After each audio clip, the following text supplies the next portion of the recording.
बिस्मिल्लाहिर्रहमानिर्रहीम, अस्सलाम वालेकुम। न्यूज़ टॉक यशविन जमाल के साथ मैं हूं आपकी मेज़बान महा इकबाल। तो नाज़रीन, वही हुआ जिसकी उम्मीद थी। एक बार फिर पीटीआई की जानिब से जलसा मुलतवी होने का ऐलान कर दिया गया है। गुज़श्ता रोज़ सिक्योरिटी खदशात के पेश नज़र चीफ कमिश्नर मोहम्मद अली रंधावा की जानिब से पीटीआई को तरनोल में जलसे की इजाज़तनामा मनसूख किया गया था। इंतजामिया के इस इक़दाम के बाद ये तवक्को की जा रही थी कि पीटीआई की जानिब से इसका शदीद रद्द-ए-अमल सामने आएगा, क्योंकि इससे पहले पीटीआई की सीनियर क़यादत इस जलसे से मुतल्लिक बहुत बुलंद दावे भी करती रही थी। लेकिन इसके बावजूद हमने देखा कि आज पीटीआई की तरफ से इनकार कर दिया गया और जलसा मुलतवी करने की खबरें सामने आई हैं। और ये भी कहा गया कि हम हर कीमत पर जलसा करेंगे, ना तो किसी एनओसी की परवाह करेंगे और ना ही किसी अदालती फैसले की। लेकिन अपने दावों के बरक्स पीटीआई की सीनियर क़यादत ने यू टर्न लेते हुए ना सिर्फ जलसा मनसूख किया, बल्कि इस जलसे की मनसूखी की जिम्मेदारी जेल में कैद बानी पीटीआई के कंधों पर भी डाल दी है। इतलात यह है कि अलसू पीटीआई के लीडर आजम सवाती की जेल में बानी पीटीआई से मुलाकात हुई, जिसमें बानी पीटीआई की जानिब से जलसा मनसूख किए जाने के अहकामात सामने आए थे। पीटीआई क़यादत की जानिब से जलसा मनसूख किए जाने के ऐलान के बाद बानी पीटीआई की हमशीरा अलीमा खान ने जेल में इस मुलाकात का और जलसा मनसूखी के ऐलान पर कई सवालात उठाए हैं। अलीमा खान ने पीटीआई की सीनियर क़यादत को तनकीद का निशाना बनाया है और कहा है कि पीटीआई की क़यादत बानी पीटीआई की रिहाई के लिए संजीदा ही नहीं। उन्होंने मजीद कहा है कि जब जलसा मनसूख करना था तो ये बानी पीटीआई के पास पहुंच जाते हैं। ये मुलाकात किसके कहने पर हुई? पीटीआई क़यादत अपनी मर्जी के फैसले लेने के लिए जेल पहुंच जाती है। अपने पैनल को इंट्रोड्यूस करवाऊं तो सीनियर तज्जियाकार हमारे साथ मौजूद होंगे सज्जाद मीर साहब भी, और सीनियर तज्जियाकार है माजिद निज़ामी साहब। माजिद निज़ामी साहब, अपनी गुफ्तगू का आगाज में आपसे ही करूंगी। जिस तरह से सूरत हाल तो आज ये बन गई है कि जो पीटीआई की तरफ से जलसे का ऐलान किया गया था, एनओसी की बात करें तो एनओसी तो कल ही कैंसिल हो गया था, लेकिन फिर भी उनके कई रहनुमा ऐसे थे जिनकी तरफ से बड़ी बड़ी भड़कें मारी जा रही थी। वो कह रहे थे कि एनओसी मिले या ना मिले, हम तो हर हाल में जलसा करेंगे और बड़े धूमधाम से जलसा करेंगे। लेकिन आज सुबह फिर ऐसा क्या हुआ? आपको क्या लगता है कि क्या समझ आ रहा है आज सुबह वजूहात क्या बनी कि अचानक से वो रहनुमा जो बड़ी बड़ी भड़के मार रहे थे वो भीगी बिल्ली बन गए? जी बहुत शुक्रिया। चूंकि इस वक्त तहरीक इंसाफ एक ऑपोजिशन की पार्टी है और मुसलसल उसे मुश्किलात का सामना है, तो वो ग्राउंड एक्टिविटी से ज्यादा मीडिया कवरेज के लिए सोचते हैं और उस पर अब सामने आने के लिए अपनी स्ट्रेटेजी बनाते हैं। ये जलसा भी मुझे इसी की एक कड़ी लगता है। उसकी वजह यह है कि इस सारे मामले को पिछले 10 दिन में मीडिया में डिस्कस किया गया, पार्टी के रहनुमाओं के बयानात आए, एक्टिविटी हुई, इस्लामाबाद के अंदर मसले मसाइल हुए, लोगों को रोका गया, गिरफ्तारियां हुई, उसके बाद फिर कंटेनर लगा के रास्ते बंद किए गए, तातील का ऐलान किया गया। लेकिन इस सारे मामले के अंदर पाकिस्तान तहरीक इंसाफ डिस्कस होती रही है, साबिक वज़ीर-ए-आज़म इमरान खान डिस्कस होते रहे हैं। और इस टाइम ये बात दुरुस्त है कि बड़ा एब्रप्टली उन्होंने इसको मुलतवी करने का ऐलान किया है, क्योंकि अक्सर मुबस्सिरीन और सियासी रहनुमा ये सोच रहे थे कि कोई वहां पर सियासी तौर पर कशीदगी होगी, आमना सामना होगा पुलिस का और मुजाहिरीन का, खैबर पख्तूनख्वा से कितने लोग आएंगे।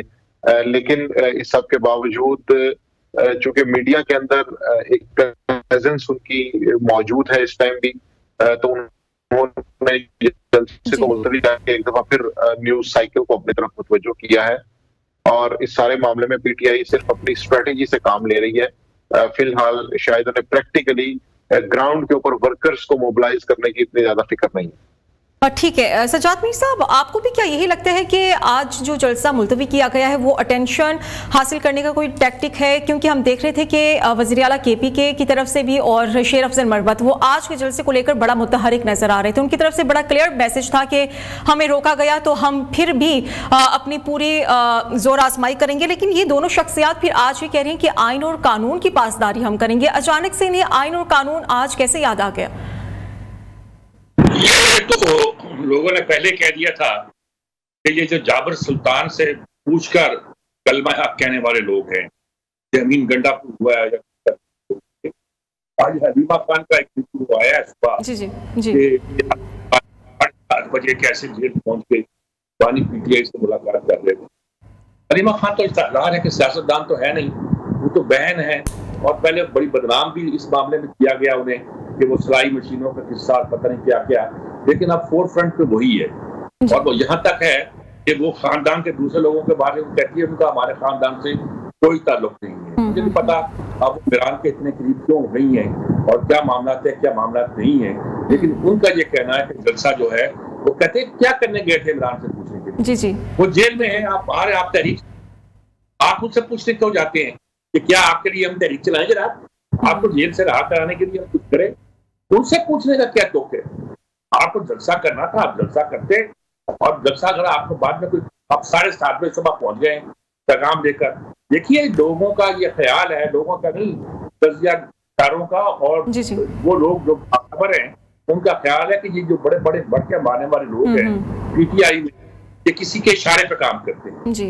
या फैज याफ्ता ना हो, लेकिन अब जो फैज जहां से मिलता है वहां से फैज लेते हैं और काम करते हैं। बिल्कुल किसी ने क्या दिया। सज्जाद साहब, अलीमा खान की आप बात करें तो उनकी तरफ से एक और बात भी की गई है। वो कह रहे हैं कि जो पार्टी क़यादत है वो तो बिल्कुल भी संजीदा नहीं है कि बानी पीटीआई जेल से बाहर हो, वो इस मामलात को लेकर संजीदगी से नहीं चल रहे। पीटीआई के जो लोग हैं, आपको क्या लगता है कि अचानक से अलीमा खान को ऐसे तहफ़्फ़ुज़ात क्यों होने लगे हैं? पार्टी वर्कर्स है, क्या वो वैसे परफॉर्म नहीं कर पा रहे जैसे एक्सपेक्टेशंस हैं? नहीं, अलीमा खान बार बार 2-3 मसलों पे उन लोगों को जो बयान देते हैं या कोई करीब आके उनके नाम पे करते हैं, उसको डिसोन करके ये कहना चाहती हैं कि खानदान की नुमाइंदगी वो कर रही है। ठीक है। जहां तक कि मुशर्रफ के हवाले से भी उनके बयान इस तरह मोहतात अंदाज में आए थे कि लगता था मुशर्रफ बीबी भी क्या बेचती हैं, असल चीज तो मैं बहन हूँ, बड़ी हूँ, मैं सब कुछ जानती हूँ और मुझसे पूछ के बात करो जो आगे करना है। इमरान मेरी मलकियत है, किसी और की मलकियत, झगड़ा मलकियत का पड़ गया है। और कुछ मुशर्रफ बीबी भी एक रूठी दिखाई दी कि एक आध दिन में उससे बहुत सी कहानियां बना दी गई, बहुत सी बातें करती गई। तो ये सारा किस्सा जो है ये पार्टी के अंदर के प्रॉब्लम तो पैदा हो नहीं होते, ये कोई ऐसी बात नहीं जिसको गैर मामूली कहा जाए। इमरान जेल में है, जेल के बाद बाहर के लोग जो हैं अपने अपना नंबर बनाने के लिए इमरान से और कोई कुछ लोग जो जहां से रास्ते हैं उनके सहूलतकार हैं जो कुछ लोगों के वहां से नंबर पैदा करने के लिए कुछ करते रहते हैं। कल ही लोगों ने कह दिया था, करीब गंडापुर जो इतने दावे कर रहे हैं ये जलसा नहीं होगा, ये बड़ा मुश्किल दिखाई देता है, ये नहीं करेगा, इसमें इतना तप्पड़ नहीं है, ये एक दिन भड़क मारता है अगले दिन बैठ जाता है। तो बड़ी मुलाकात तो होती रहती है, पोजीशन ऐसी है, इसमें कोई जान नहीं है साहब। बात ये है कि इमरान को नकारने के बारे में जो ये हलीमा बीबी की कहती है और ये चटनी कहती कि ये जो बात की क्यादत है सारे लोग जितने भी हैं, ये सीरियस नहीं है इमरान को नकारने में, उनका दाल दलिया चल रहा है। ठीक है, माजिद निजामी साहब से भी हम पूछ लेते हैं कि पीटीआई की जो क़यादत है वो इस वक्त कितना संजीदा नजर आ रही है बानी पीटीआई की रिहाई को लेकर। माजिद निजामी साहब, अलीमा बीबी की तरफ से भी तहफ़्फ़ुज़ात सामने आ रहे हैं, वो कह रहे हैं कि पीटीआई की क़यादत इस वक्त संजीदगी का मुज़ाहिरा ही नहीं कर रही। आपको लगता है कि जो पीटीआई की क़यादत है, मौजूदा क़यादत कॉम्प्रोमाइज़्ड है या फिर बहुत कमज़ोर है? क्योंकि कल तक तो बड़े बड़े दावे किए जा रहे थे लेकिन आज फिर ठुस होकर बैठ गई। जी, तहरीक-ए-इंसाफ की पार्टी लीडरशिप के हवाले से 2-3 पॉइंट्स काबिल जिक्र इसलिए भी हैं कि एक तो ये है कि इससे पहले भी पाकिस्तान तहरीक-ए-इंसाफ के अंदर ग्रुपिंग्स और पार्टी इख्तलाफात की खबरें आती थी जब वो हुकूमत में भी थे, या उससे पहले 2013 से 2018 का जब सारा मामला था। तो मुस्लिम लीग नून या पीपल्स पार्टी के बरक्स तहरीक-ए-इंसाफ में ये डे 1 से प्रॉब्लम है कि यहाँ पर ग्रुपिंग्स को उस तरह से इमरान खान काबू करके लेने में काम ही हो सके।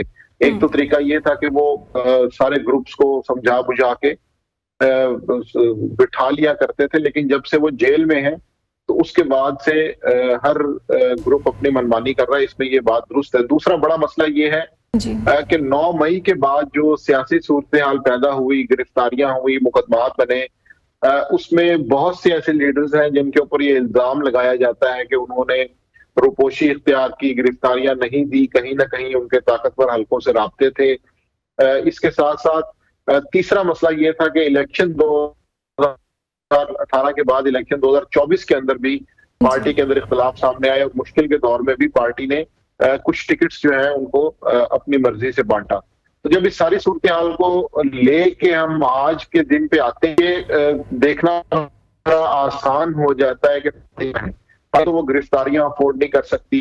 दूसरा ये कि उन्हें इस वक्त मीडिया का टाइम मिल रहा है, उन्हें कवरेज मुयसर है। और तीसरा ये है कि जब तक इमरान खान जेल में है तो पार्टी की मजलूमियत बरकरार है और लोग उनसे हमदर्दी का वोट जो है वो रखते हैं। लोग फिक्रमंद हैं इमरान खान की सेहत के बारे में, उनकी जेल में मुकदमात के हवाले से ये पूरी एक कैंपेन चलती है।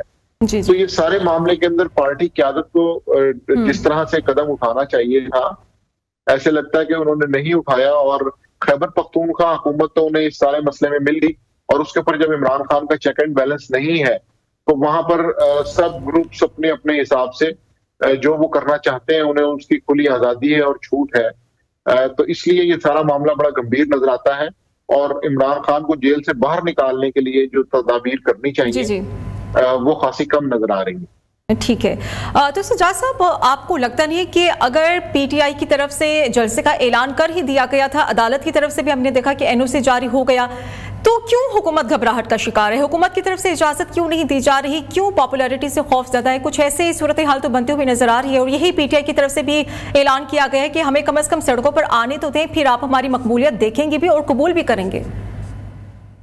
अच्छा, आपने पॉपुलैरिटी का लफ्ज़ फालतू इस्तेमाल कर दी है। क्यों खौफ ज्यादा है? इतना कहना काफी है। हम अनबायस्ड हो जाते हैं, पता है पॉपुलैरिटी है कि नहीं है, या इसका क्या अंजाम है, क्या असर है, क्या नहीं है।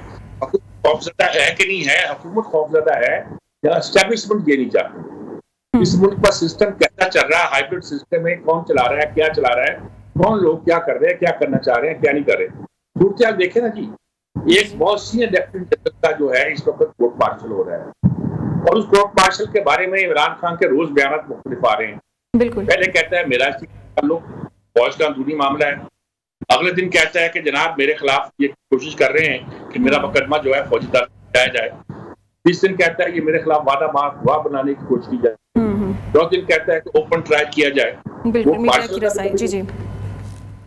तो ऐसी सूरत में ये मसला सिर्फ जो हुकूमत का नहीं रहता, इस मुल्क में इस वक्त जो मसला पैदा हुआ है पीटीआई का या इमरान खान का, वो मसला सिर्फ ओपन ट्रायल, वो मसला सिर्फ एक हुकूमत का नहीं है बल्कि एस्टेब्लिशमेंट का भी है। अदालतों के साथ आप झगड़ रहे हैं। चीफ जस्टिस के बारे में आप कहते हैं कि साहब ये हमारे मुकदमा बना बैठे, और बात बात पर ये भी कहते हैं मुकदमा अदालत ले जाएंगे, क्योंकि आपका ख्याल है कि 8-5 से फैसला आया है, अब अदालतें हमें सपोर्ट करेगी। आप वो जज जो इस वक्त अदालत में बैठे भी हुए हैं और बावकार जज हैं, उनकी मशकूक कर रहे हैं। आने वाले दिन में अदलिया की क्या सूरत हाल होगी, कैसी होगी, ये पता नहीं है। आपने डरने का कहा, आपने कहा कि अदालतों ने फैसला कर दिया है। वे अदालतों के सर पर जाके बंदूक नहीं चलाए ना जी। उन्होंने कहा कि इस वक्त एक मसला तो ये है, ये था, दूसरा मसला ये था कि भाई आप इस वक्त वहां के हालात जो थे वो तौर से उनको नजर आया कि ये मसाइल पैदा कर सकते हैं। हुकूमत तो किसी सूरत भी बानी पीटीआई को बाहर आने देना नहीं चाहती। बात है हुकूमत काट के आप एस्टैब्लिशमेंट लगा दीजिए और दोनों को हाइफन लगाकर एक कर दीजिएगा। देखिए, मुल्क का निजाम समझना है तो आप हुकूमत अपोजिशन कुछ नहीं, इमरान खान और फौज, सीधी बात है। इसलिए हम फौज से बात करना चाहते हैं। इस टकराव का पाकिस्तान के अवाम को तो कोई फायदा नहीं लगी।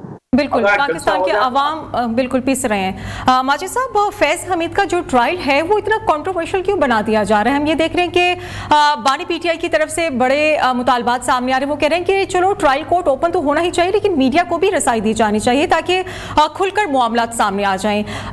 और दूसरी तरफ अगर हम देखें तो सिक्योरिटी ज़राए की तरफ से जो खबर सामने आ रही है वो ये कह रहे हैं कि बानी पीटीआई इस बात का तयन करने वाले कौन होते हैं कि फैज हमीद का ट्रायल कैसे होना चाहिए, कैसे नहीं होना चाहिए। फिर तो ऐसे लग रहा है कि मामला मजीद बिगड़ेगा। जी बिल्कुल, उसकी वजह यह कि काफी अरसे बाद एक ऐसी गिरफ्तारी हुई है फौजी हलकों में जिसका पॉलिटिकल कनेक्शन है। इससे पहले जो कोर्ट मार्शल होते रहे हैं माजी करीब में, या तो उसमें कुछ जासूसी के इल्जाम होते थे, गद्दारी के इल्जाम होते थे, करप्शन के इल्जाम होते थे, लेकिन ये पहली ऐसी गिरफ्तारी है कि जिसमें करप्शन के इल्जाम के साथ साथ post retirement activities related to political party जो है वो जेर बहस आ रही हैं। और वो जो पोस्ट रिटायरमेंट एक्टिविटीज है, अगर प्रेस रिलीज में सराहत से उन्हें बयान नहीं किया गया, लेकिन वो चूंकि मामला इमरान खान और तहरीक इंसाफ से ही वाबस्ता है, तो इसलिए इस सारे मामले पे क्या सराहियां की जा रही हैं। और बानी पीटीआई इमरान खान की जानिब से जब ये कहा जाता है कि वो जनरल फैज हमीद के बारे में हर पेशी, हर समात के अंदर मुख्तलिफ राय का इजहार करते हैं। उससे भी पता ये चलता है कि बहरहाल कहीं ना कहीं कुछ ऐसी चीजें हैं कि जिनके ऊपर वर्किंग हो रही है या जिनकी बुनियाद पे ये फौजी तहवील में इन्हें लिया गया। तो इसलिए ये सारा मामला अदालत में तो उसी वक्त आएगा कि अगर जनरल फैज हमीद को कोर्ट मार्शल में कोई सजा हो जाती है और वो उससे मुतमईन दिखाई नहीं देते, तो वो किसी सिविल कोर्ट में उसकी अपील कर सकते हैं, ये राइट उनके पास होगा। तो उस वक्त फिर मुकदमे की सारी तफसील और कार्रवाई अवाम के सामने भी आ जाएगी, क्योंकि कोर्ट मार्शल की जो अपील है वो सिविल अदालतों में ही जाती है। ठीक है। तो वहां पर जब ये सारा कुछ पेश होगा तो वो चीजें बहरहाल ओपन हो जाएंगी। एजाज साहब, जो बानी पीटीआई की तरफ से मुतालबा किया गया है उस पर वज़ीर दिफा ख्वाजा आसिफ की तरफ से कहा गया है कि ठीक है ट्रायल कोर्ट तो होगा, लेकिन अगर हम मीडिया को रसाई भी दे देते हैं तो फिर दूध का दूध और पानी का पानी हो जाएगा और सारी सिचुएशन खुलकर सामने आ जाएगी। सर, इस तरह के जो मुतालबात हैं, जो तजावीज़ है, वो कितनी काबिल अमल है या फिर उसे इतने खुला डिस्कस किया जा सकता है? कभी हुआ है आजकल, कभी किसी कोर्ट मार्शल को ओपन किया गया हो? किसी कोर्ट मार्शल को आप कहते हैं जैसे सुप्रीम कोर्ट दिखा रहा है टीवी पर आपने मुकदमा, और उनको अंदाजा हो गया कि कई मुकदमा की डिटेल देने में बराबर पैदा हो सकते हैं, क्योंकि कुछ वकील ऐसे आ जाते हैं या कुछ मुल्जम ऐसे आ जाते हैं वो ऐसे बयान देते हैं जो टीवी पर आने वाले नहीं होते। अफगानिस्तान से भी उनका ताल्लुक है, मुल्क के अंदर की सलामती से भी उनका ताल्लुक है, करप्शन से भी उनका ताल्लुक है, और वो एक सीनियर फौजी अफसर है, एक हसास अदारे से उनका ताल्लुक है। इसके बारे में आप कैसे सोच सकते हैं कोर्ट मार्शल का हो? आज तक कोई कोर्ट मार्शल पब्लिक हुआ है? आज तक कोई कोर्ट मार्शल जो है इस तरह आप हुआ है कि मीडिया को भी इजाजत दी जाए? तो भाई आपको डर इस बात है कि आपको पकड़ के उधर भेज दिया जाएगा और वहां आपकी भी कार्रवाई नहीं होगी।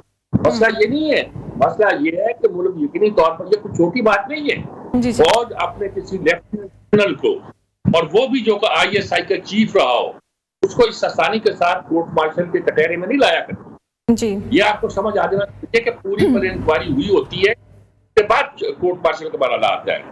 तो ऐसी सूरत में इमरान को समझ आई हुई है कि मामला आसान नहीं है, नाजुक है। जिसको कह रहे हैं कि जी पब्लिक किया जाए, कि पब्लिक में वो कुछ गंद उछाला जाएगा, तो लोग कहेंगे वाह वाह वाह वाह। आजकल तो सियासत का यही हाल हो गया ना, 12 की छुट्टियां पड़ेगी, डांट मिलेगी और शायद इससे भी कुछ बचाव हो जाए। ये नहीं होना। ये मसला ये है कि ख्वाजा आसिफ ने ठीक कहा है कि कोर्ट मार्शल कभी पब्लिक हुआ नहीं करता, और इनका भी कोर्ट मार्शल पब्लिक नहीं होगा। और रह गया ये बात कि इमरान का ट्रायल अगर फौजी कोर्ट में होता है बगौर ख्वाजा आसिफ के, तो वो पब्लिक हो सकता है। ठीक है, ठीक है सर, एक ब्रेक का कहा जा रहा है, एक ब्रेक ले लेते हैं। ब्रेक के बाद दोबारा से अपनी डिस्कशन को कंटिन्यू करेंगे। Stay with us.